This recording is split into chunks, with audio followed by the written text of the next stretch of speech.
बाबा साहब अंबेडकर पूजनीय भिक्षु संघ, उपस्थित सभी श्रद्धा संपन्न सद्गृहस्थ उपासक उपासिकाएं, बालक बालिका, श्रेष्ठ से अनुपम कल्याणकारी मंगलमय मार्ग पर आरूढ़ होने के लिए भगवान बुद्ध ने जो श्रेष्ठ ऐसा कल्याणकारी मार्ग मनुष्य मात्राओं के कल्याण के लिए दिया, और वही श्रेष्ठ ऐसा अनुपम मार्ग कल्याणकारी धर्म बाबा साहब जी ने इसको भली भांति जानने के उपरांत, चिंतन करने के उपरांत हमें यही श्रेष्ठ कल्याणकारी धर्म क्यों आवश्यक है? क्योंकि इसमें समता, करुणा, मैत्री, मुदिता, बंधु भाव, यह श्रेष्ठ ऐसे गुण इसमें है। अनुपम ऐसा रत्न, धर्म रत्न बाबा साहब जी ने अपने जीवन में भी उतारा, धारण किया, और उसके उपरांत लोगों को भी यह श्रेष्ठ कल्याणकारी मार्ग दिया। हमें इस श्रेष्ठ कल्याणकारी मार्ग पर चलने के लिए, आरूढ़ होने के लिए जो समय समय पर समयानुसार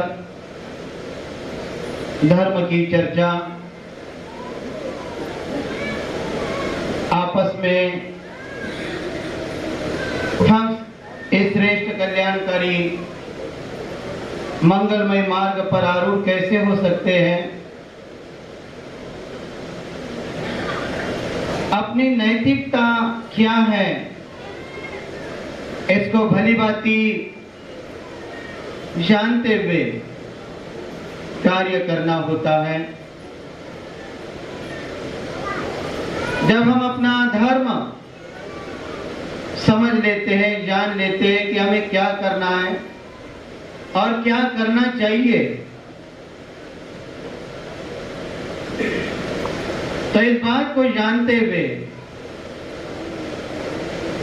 वह अपने लिए भी कल्याण का मार्ग प्रशस्त करते हैं। समाज के लिए जो आवश्यकताएं हैं कि हम ऐसे व्यवहार, अपने जो संस्कार हैं वह संस्कार हमारे कैसे हो, इन जिम्मेदारियों को समझना चाहिए।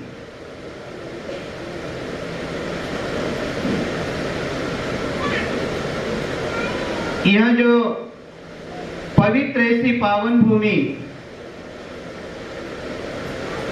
इस भूमि पर भगवान आज से 2500 वर्ष पूर्व इस बुद्ध भूमि, जिसे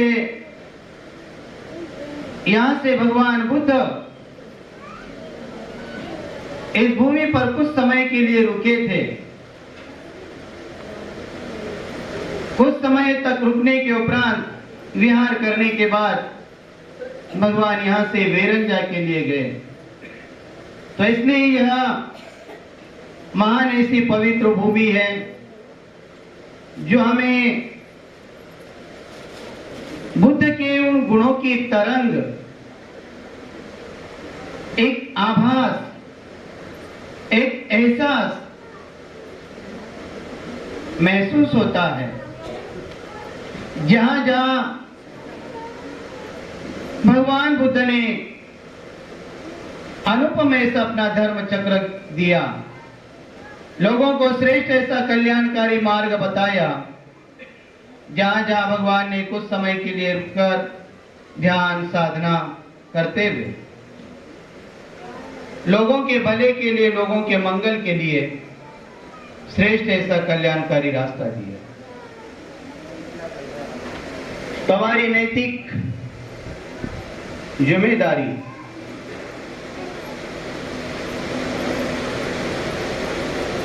जो भगवान ने समय अनुसार भली भांति बताया कि हमें बुद्ध के अनुयायी हूं, तो समय समय पर वार्तालाप, बैठक, जिसमें अपने धार्मिक संस्कार भी या विवाह के उपलक्ष्य में कि अपने संस्कार कैसे होने चाहिए,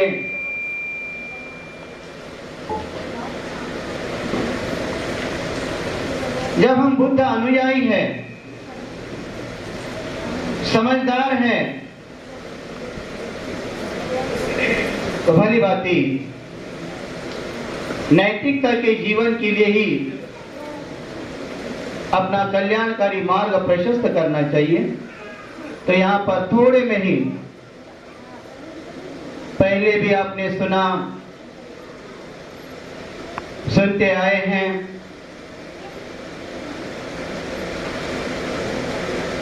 भली भांति अपनी जिम्मेदारियां, नैतिकता क्या होती है, इनको जानने के लिए, क्योंकि अलग अलग व्यक्ति का अलग अलग स्वभाव होता है, अलग अलग विचार होते हैं, अलग अलग धारणाएं होती है। जब तक बात समझ में नहीं आती है तब तक वह वैसा ही चलता है, लेकिन जब बात समझ में आती है तो अपनी बुद्धि का सदुपयोग करना शुरू कर देता है। तो एक समय भगवान श्रावस्ती में ही अनाथ पिंडी के जेतवन विहार में विहार करते थे, विराजमान थे। ऐसी ही सदगृहस्थ उपासक, सदगृहिणी उपासिकाएं, जिनको जैसा जैसा समय मिलता था वह लोग आते, भगवान की वाणी सुनते, यहाँ भगवान के पास बैठकर कुछ समय के लिए ध्यान करते, अपने प्रज्ञा को और अधिक विकसित करते।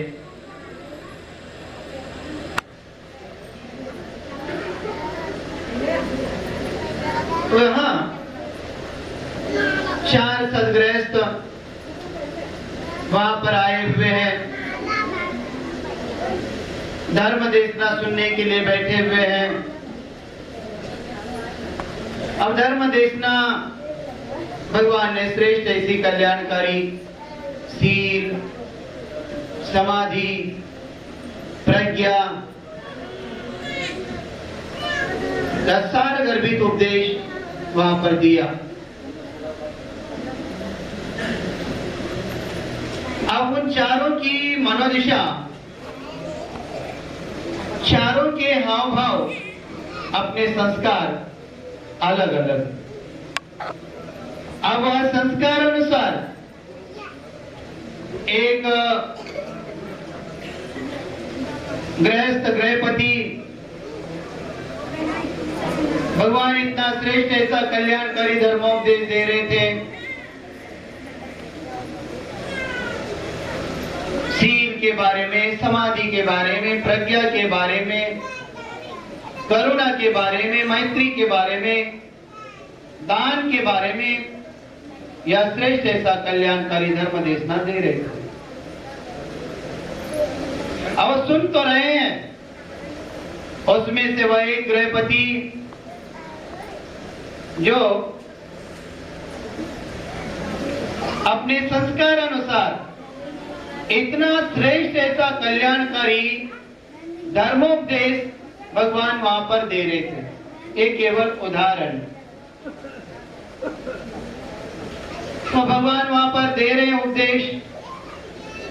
अब गृहपति बैठा हुआ था पेड़ के पास, चारों भी बैठे हुए हैं, तो वहां जमीन पर लकीरें खींच रहा है, अपने उंगलियों से जमीन पर लकीरें खींच रहा था।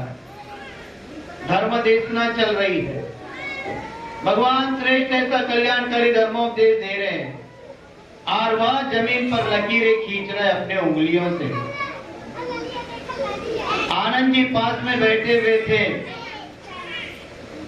देख रहे हैं किस प्रकार से भगवान इतना कल्याणकारी उपदेश दे रहे हैं और यह गृहस्थ यह उपासक उंगलियों से जमीन पर लकीरें खींच रहा।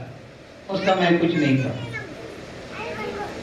दूसरे व्यक्ति को देखा, वह व्यक्ति पेड़ के पास बैठा हुआ था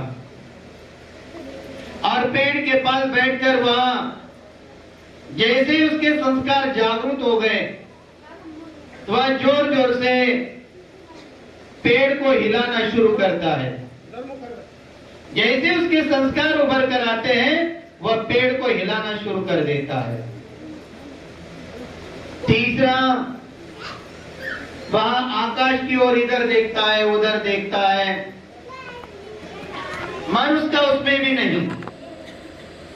और चौथा, भली भांति शांत पूर्वक कमर सीधा, गर्दन सीधा, पालती मारकर, हाथ जोड़कर शांत पूर्वक भगवान जैसा उपदेश दे रहे हैं उस उपदेश को भली भांति सुन रहा था। जैसे ही धर्म देशना समाप्त हुई, धर्म देशना समाप्त होने के उपरांत उन चारों ने भी भगवान को प्रणाम किया और वहां जाने के लिए तैयार हुए तो आनंद ने भगवान से कहा कि भगवान, ये चारों गृहस्थ इनके अपने अपने देखे भगवान, एक गृहपति जो भगवान आप इतना श्रेष्ठ कल्याणकारी सार गर्भित उपदेश दे रहे थे और वह जमीन पर उंगलियों से लकीरें खींच रहा, तो भगवान इसका कारण क्या है? इसका कारण क्या है? तब भगवान ने कहा कि आनंद, उसके अपने संस्कार है। वह आनंद वह पूर्व समय में, इस समय वह लकीरें खींच रहा है, उसका कारण कि वह अपने पूर्व जन्म में एक जमीनी कीड़ा, एक रेंगने वाला कीड़ा था।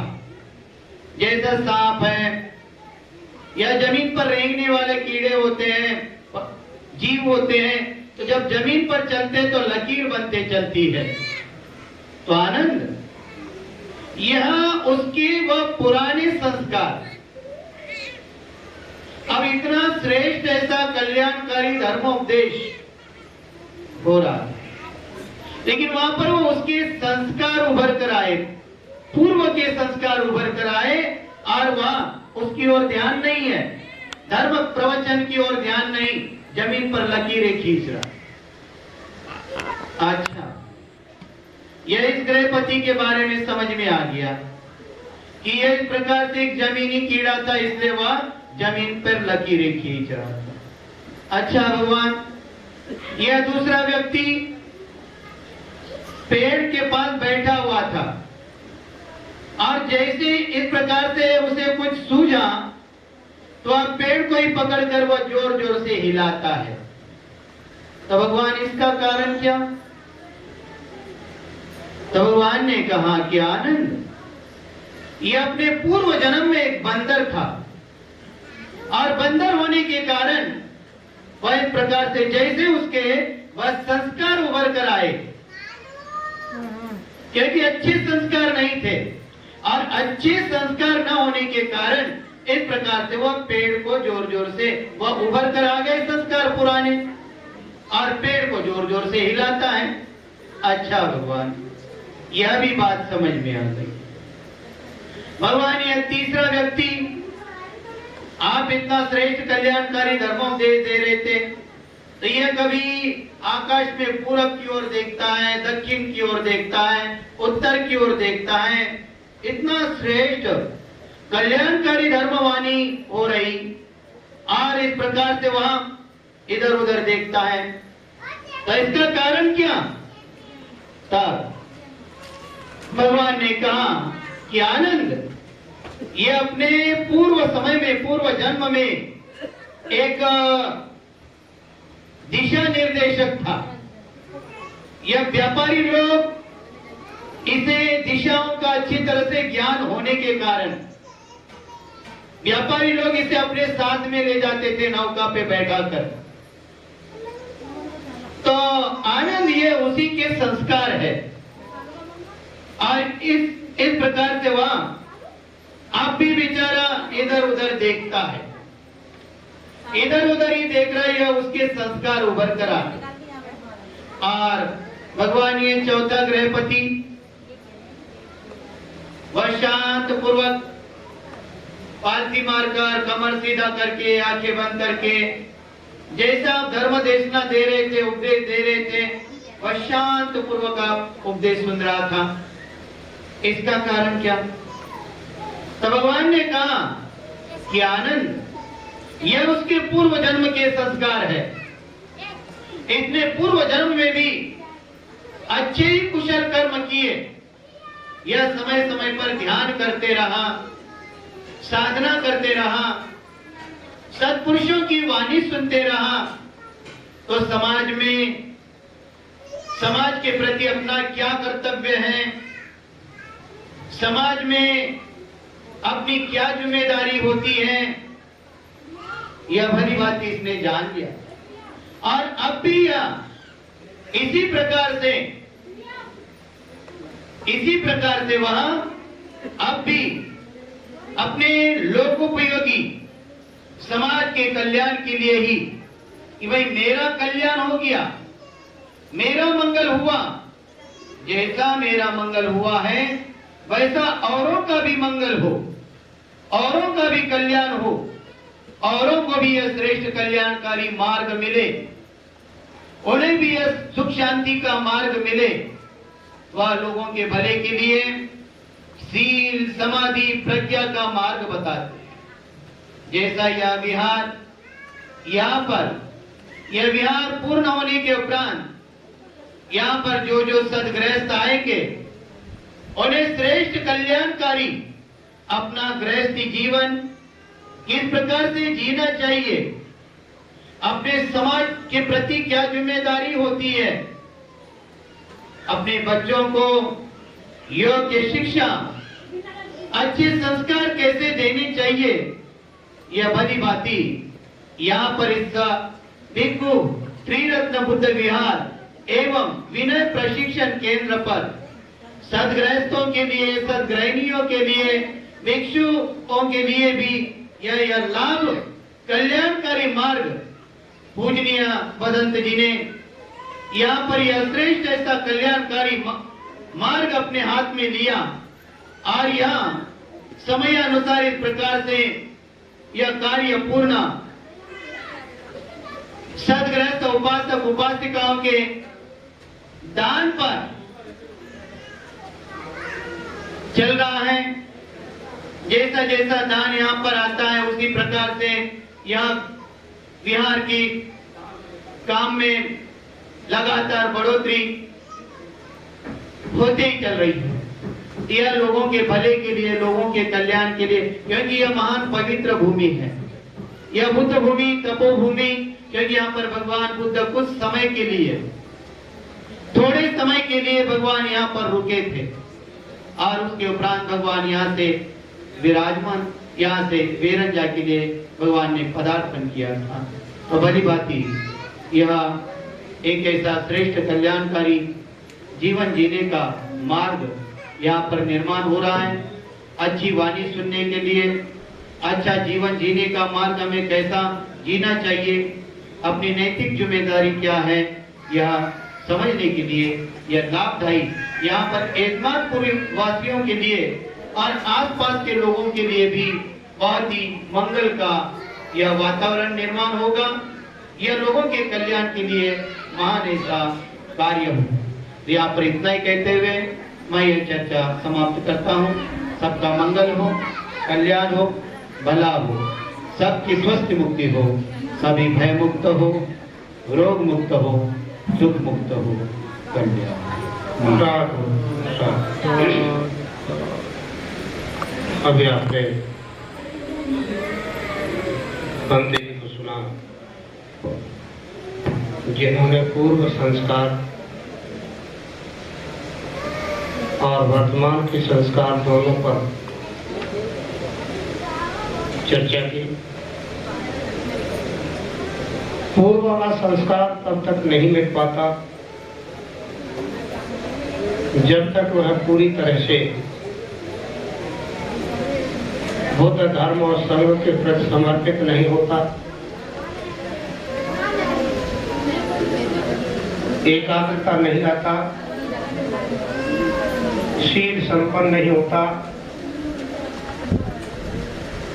देखिए, मैं उपासकाओं को बराबर नजर किए हूँ, उपासकों को नजर में अगर तुम्हारी अपनी चर्चा व्यक्तिगत अच्छी लगती है तो यहाँ सीमा से बात चले जाएगी।